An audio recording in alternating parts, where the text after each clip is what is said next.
O primeiro beat que me faz, aliás, quem reproduz, né, foi uma música de Lil Wayne, aquela música Lollipop. Imagina, no tempo que aquela música ela seja dura.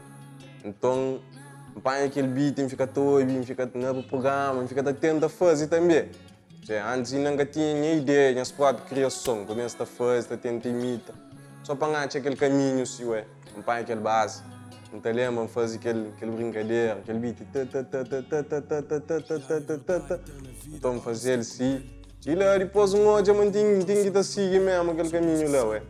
E foi aquele lá, depois mata criar as próprias ideias, mata criar os próprios conceitos, bata bem, encapa, tinha estilo mesmo. E aquele lá. Não tive praticamente uns 2 anos, aquele processo mesmo, estava tudo pronto, desde temas de músicas, desde também beats, arranjos de cada música e produção de beats, de aquela parte de imagem também, de capa e tal. Então foi assim, foi tudo produzido ali, mesmo produzido tudo para mim. Tive também a ajuda de meus amigos também, que músicos, que se chama mano Elias, bravo na guitarra, participa também comigo ali. Ele que põe guitarra na quase todas as minhas músicas. E então, não aqui Diana, minha mano Júnior também, meu irmão. Então, eles participam nesse trabalho ali, sabe?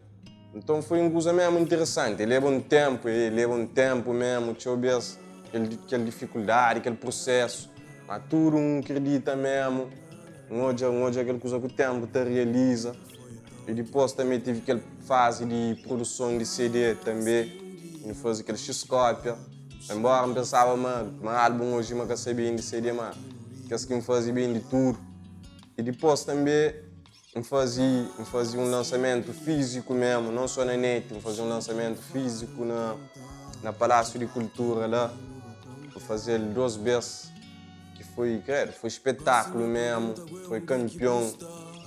Estava tudo que alguém que está apoiando estava lá, que os meus público fiel mesmo estava lá, estava aquele mural. Tive também, convida também as manos que acreditam nisso também. Na música, se minha mano Cari, críticos, rapaz, era dopo. Então foi uma coisa mesmo fixe. E aquele lá, hoje te lança na promoção daquele álbum, só está trabalhando videoclipes, tem 2 vídeos para sair, já em breve está sair. E aquele lá, caminha para diante.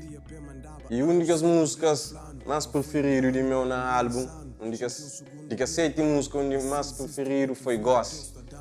Que é aquela música que é uma grande faixa em termos de letra e produção, mas é uma música que tive que fazer para um amigo de meu cabo para falecer. Embora uma grande música, mas um amigo de meu tive que falecer para fazer aquela música lá. E aquela é uma homenagem que me prestou, coisas que só na música mesmo não consigo falar, que as coisas que enchem, ué.